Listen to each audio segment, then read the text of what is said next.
Estou num processo de restauração. Mas será que Deus é a favor da minha família? Será que Deus quer restaurar o meu casamento? Porque quanto mais eu oro, parece que mais angústia eu sinto. O que será que acontece comigo? Esse vídeo é para você que entendeu que o processo de deserto e restauração ele é cristocêntrico. Ele só pode ser realizado através de Cristo. Então, é basicamente resumido a Bíblia, a palavra de Deus, e é o Espírito Santo. A gente tem que entender a raiz de todos os problemas, né? Para começar a entender o que a gente está fazendo aqui, o que está acontecendo, né? Quando nós somos chamados, quando há uma intervenção nas nossas vidas para a gente poder lutar pela nossa família, batalhar pela nossa família, não pelo fim dela, mas pela restauração de todas as coisas, nós estamos diante de uma batalha espiritual. Então nós precisamos de armas espirituais para vencer essa batalha. Mas por que então eu estou posicionada, eu estou ali buscando a minha transformação, a restauração, estou orando pelo meu cônjuge, pela minha família? Parece, e às vezes parece que não tá nada dando certo. Parece que tá muito pelo contrário, tudo dando errado. Pra gente poder entender sobre batalha espiritual, a gente vai lá pra Daniel 10. Mais especificamente Daniel 10:13, onde fala que Daniel se ajoelhou pra orar e nesse exato momento em que ele se ajoelhou, Deus já enviou a resposta de oração. Mas que o rei da Pérsia, ali, que na verdade era o principado ali daquela região, daquele território, estava impedindo da resposta da oração de Daniel chegar até ele, né? Então Daniel entra em jejum ali, né? Permanece 21 dias em jejum. E há uma movimentação espiritual nas regiões celestes, nas regiões celestiais. Anjos lutando contra os principados, né? Que estavam impedindo Daniel de receber aquela oração, né? A resposta daquela oração, né? Então a gente soube ali que o anjo, ele guerreou por 21 dias, né? Contra os seres das trevas, para que Daniel fosse recebido e recebesse a bênção que Deus estava dando para ele ali. É uma batalha espiritual, né?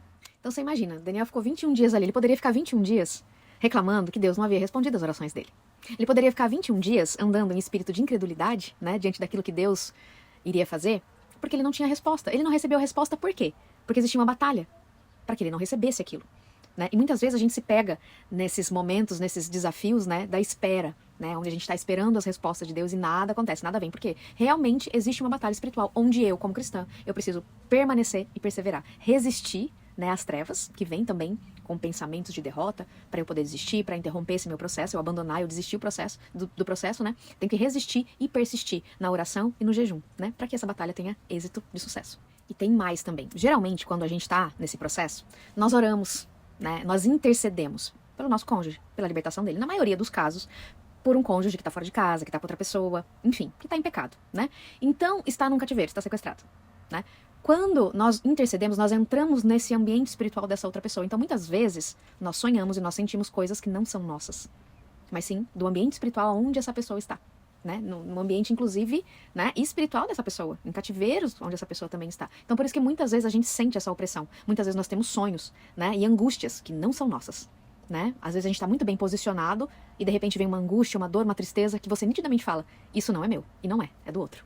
Mas será que Deus realmente quer restaurar o meu casamento? Ou isso é uma necessidade minha?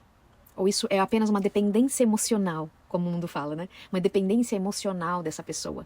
Pra gente poder ter essa resposta, a gente não precisa ir muito longe, nem esperar por 21 dias. Nós temos a palavra de Deus, né? Nós temos os princípios de Deus e um padrão, o caráter de Deus, a ser seguido, né? O que Deus fala sobre os princípios do matrimônio, né? Para um casamento, para um matrimônio, ele ser baseado nos princípios de Deus, então ele deixará o homem pai e mãe, se unirá à sua mulher e serão dois, uma só carne. Aí entra depois também a questão da lei dos homens, né? A formalização desse casamento. Enfim, seguiu esses padrões, né? Que assim, não deixou uma família para se juntar a outra e construir outra, vamos dizer assim, né? Mais basicamente, então é uma família. E por que Deus não iria querer restaurar? Então, quando você conhece os princípios e você conhece o padrão e você conhece o caráter de Deus, você sabe que é isso que ele quer. Deus é um Deus de família. Deus é o criador das famílias. Não o mundo, e não a cultura, e não a sociedade. Então, se ele criou a família para representar aquilo que é no céu também, né? Existido ali a unidade, né? O marido, a esposa e Deus, né, para ser essa trindade também, então ele é a favor das famílias. Então quando você sente aí dentro essa movimentação, esse chamado para lutar pela sua família, é ele que tá te chamando. Isso não é seu, porque nada de bom vem de nós, né? Então quando você sabe que é a vontade dele, você se posiciona. E você resiste, e você persiste, mesmo diante das situações. Então você precisa aprender sobre batalha espiritual, você precisa aprender, né, realmente sobre conversão, libertação, santificação. Você precisa ter realmente um discipulado, alguém que pode estar ali te orientando e te ajudando nesse processo. Entenda uma coisa, o mundo lá fora jaz do maligno, né? É isso que diz a palavra.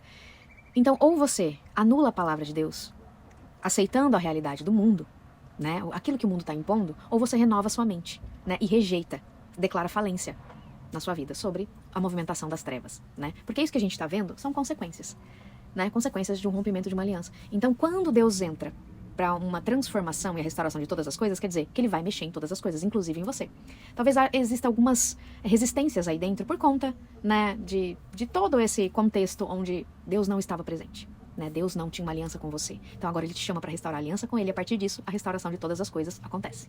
Tudo que eu vivi no meu deserto foi basicamente instruído pela palavra de Deus. Né? Eu não tinha ninguém. Eu não tinha um discipulado, eu não tinha um grupo de oração, eu não tinha pessoas que oravam comigo. Né? Eu passei esse tempo sozinha, com Deus, e ele me instruiu em todos os momentos. Então, durante 6 anos, basicamente, né? Agora já se completaram 7 anos de restauração, mas durante 6 anos, eu tive que estudar sobre tudo que Deus tinha feito comigo nos 2 meses em que eu passei no meu deserto. 2 meses, 60 dias. E durante 6 anos eu aprendi. Né? Eu estudei que houve uma conversão, eu percebi que Deus me mostrou que houve uma libertação, né? E depois a gente entrou em santificação, aí jejum. Então eu tive que aprender sobre tudo isso. Quando eu entendi, quando todas as pecinhas do quebra-cabeça se juntaram, que eu entendi o que tinha acontecido, nasceu a Escola de Deserto. Então a escola é um material para você entender sobre esse treinamento. Como eu disse, eu aprendi com Deus. Sozinha não, aprendi com ele, né? Ele foi meu professor, o Espírito Santo foi meu professor. Mas se você não tem, como eu também não tinha, um pastor, um líder, um guia, né, ali para pegar na tua mão, para ser uma ponte, né, que te levasse até o caminho.